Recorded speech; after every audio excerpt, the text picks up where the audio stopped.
Hello student. आज हमारा chemistry का चौथा क्लास है। इससे पहले हम लोगों ने 3 क्लास कर चुके हैं। पहले क्लास में हम लोगों ने केमिकल रिएक्शन के बारे में देखा था, कैसे होते हैं केमिकल रिएक्शन।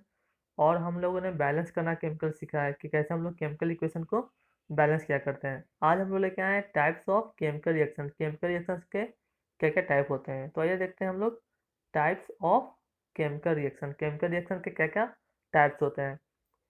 तो हमारा पहला टाइप है कॉम्बिनेशन रिएक्शंस।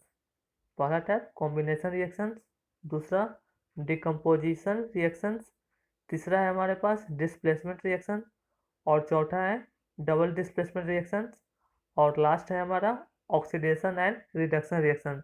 इसी को हम लोग बाद में रिडॉक्स रिएक्शन के रूप में पढ़ेंगे। तो आज हम लोग बेसिकली पढ़ने वाले हैं कॉम्बिनेशन रिएक्शन और डिकम्पोजिशन रिएक्शन। तो इसको हम लोग थोड़ा आगे बढ़ाते हैं, देखते हैं हम लोग कॉम्बिनेशन रिएक्शन क्या होता है। हमारा कॉम्बिनेशन रिएक्शन, तो those chemical reactions in which two or more substances combine to form a single substance are called combination reaction। वैसे केमिकल रिएक्शन जिसमें दो या फिर दो से ज़्यादा सब्सटेंस आपस में जुड़ जाते हैं और जुड़ करके एक नए सब्सटेंस का फॉर्मेशन करते हैं, और वो न्यू सब्सटेंस का फॉर्मेशन जो होगा उसका जो प्रॉपर्टी होगा वो पहले वाले सब्सटेंस से अलग होगा। इस बात का आप ध्यान रखेंगे।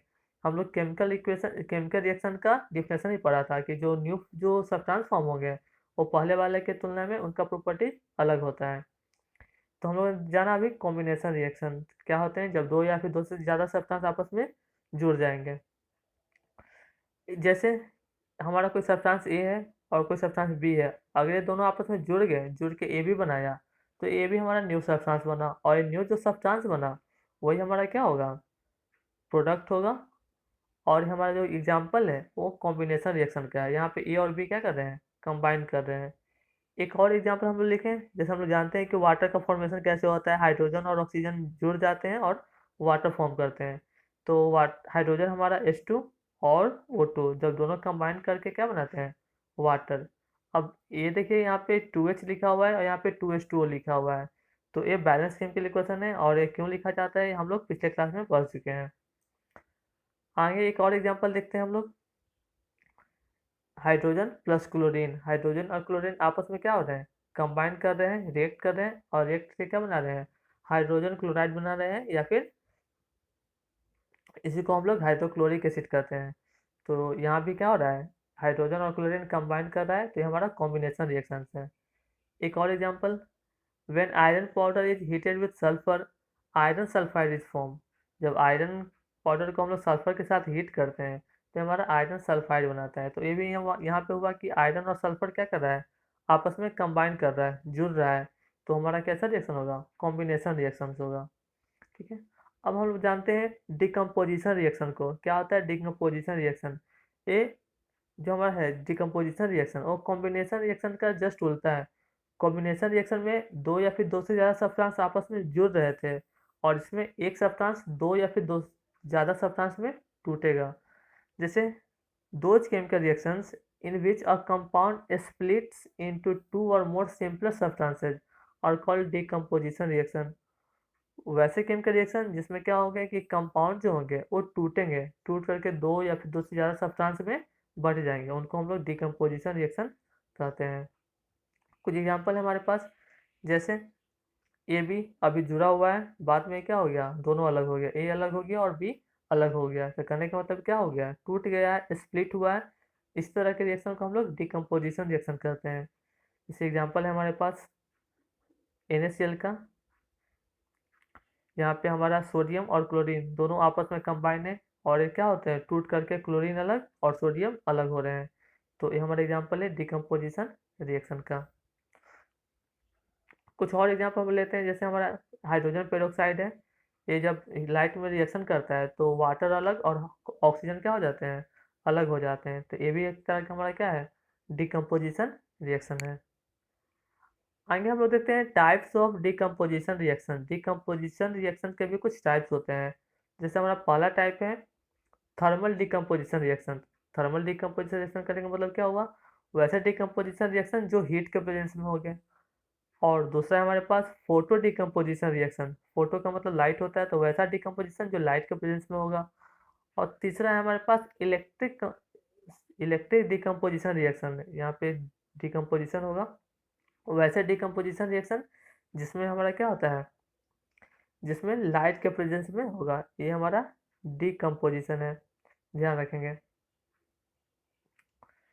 तो जो लाइट के प्रेजेंस में डिकम्पोजिशन होगा उसको हम लोग इलेक्ट्रिक डिकम्पोजिशन रिएक्शन कहते हैं। इसके आगे बढ़ते हैं हम लोग, जैसे हमारा है थर्मल डिकम्पोजिशन रिएक्शन, इसका एक एग्जांपल देखते हैं।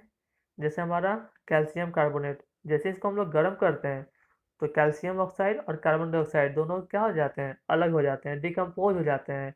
तो सिंस ये हीट के प्रेजेंस में हो रहे हैं इसलिए हम इसको थर्मल डिकम्पोजिशन रिएक्शन कहते हैं। इसको थर्मोलाइसिस भी इसी तरह के रिएक्शन को कहा जाता है। दूसरा है हमारे पास फोटो डिकम्पोजिशन रिएक्शन। अभी हम लोग ने बात किया कि फोटो का मतलब लाइट होता है, तो वैसा डिकम्पोजिशन रिएक्शन जो लाइट के प्रेजेंस में होगा उसको हम लोग फोटो डिकम्पोजिशन रिएक्शन कहेंगे। इसका एग्जांपल हमारे पास वही अभी वाला एग्जांपल है, हाइड्रोजन पेरोक्साइड। लाइट के प्रेजेंस में वाटर अलग और ऑक्सीजन क्या हो जाता है, अलग हो जाता है। तो सिंस ये जो रिएक्शन है हमारा वो लाइट के प्रेजेंस में हो रहा है, इसको हम लोग फोटो डिकम्पोजिशन रिएक्शन करते हैं। ठीक है, आगे बढ़े हम लोग। आगे हमारा electric decomposition reaction. Electric decomposition reaction क्या है, तो अभी जो इलेक्ट्रिक के प्रेजेंस में होगा, जैसे इलेक्ट्रोलाइसिस ऑफ सोडियम क्लोराइड। यहाँ पे हम लोग NaCl का इलेक्ट्रोलाइसिस करवाते हैं इलेक्ट्रिसिटी के बेस में, तो ये हमारा सोडियम और क्लोरीन दोनों क्या हो जाते हैं, टूट जाते हैं। तो सिंस ये क्या हो रहे हैं, टूट रहे हैं, जब ये टूट रहे हैं तो हमारा कैसा रिएक्शन है, डिकम्पोजिशन रिएक्शन है। आई होप आपको समझ में आ रहा होगा कि क्या कॉम्बिनेशन और डिकम्पोजिशन रिएक्शन। यहाँ पे हम देख रहे हैं कि यूजेज ऑफ डिकम्पोजिशन रिएक्शन, इसका हम लोग यूज कहाँ करते हैं, तो एक यूज है हमारे पास एक्सट्रैक्शन ऑफ मेटल्स, मेटल के एक्सट्रैक्शन में इसका हम लोग यूज करते हैं। जैसे जब सोडियम मेटल्स, एज क्यों लिखा गया, सोडियम मेटल एक्सट्रैक्टेड, एज नहीं है, sodium metal extracted by the electrolysis of molten sodium chloride. Sodium metal का एक्सट्रैक्शन किया जाता है मोल्टेन सोडियम क्लोराइड के साथ। ठीक है, जैसे एग्जांपल हमारे पास हुई NaCl का इलेक्ट्रोलाइसिस करवाते हैं तो हमारा सोडियम मिल जाता है और क्लोरीन अलग, क्लोरीन गैस अलग हो जाता है। आगे देखते हैं हम लोग, decomposition reaction in our body, हमारे बॉडी में भी क्या होता है, डिकम्पोजिशन रिएक्शन होता है। जैसे the digestion of food in our body is an example of decomposition reaction. हमारे शरीर में जो भोजन का जो पाचन होता है वो भी एक तरह का डिकम्पोजिशन रिएक्शन है। हम जो खाना खाते हैं, चाहे वो वेट राइस पोटैटो कुछ भी हो, वो अंदर जाके टूटता है और उसमें जो स्टार्च प्रेजेंट है वो हमको सिंपल सब्सटेंस देता है, जैसे शुगर। तो पढ़ते हैं इसको। The digestion of food in our body is an example of decomposition reaction. When we eat food like wheat, rice, or potato, then a starch present in them decomposes to give simple sugar like glucose in body, and the protein decompose to form amino acid. यहाँ पे decomposes है।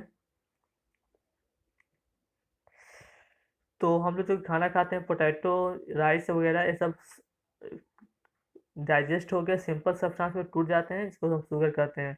और जो हम लोग जो protein जो खाते हैं वो प्रोटीन टूट करके एमिनो एसिड बनता है।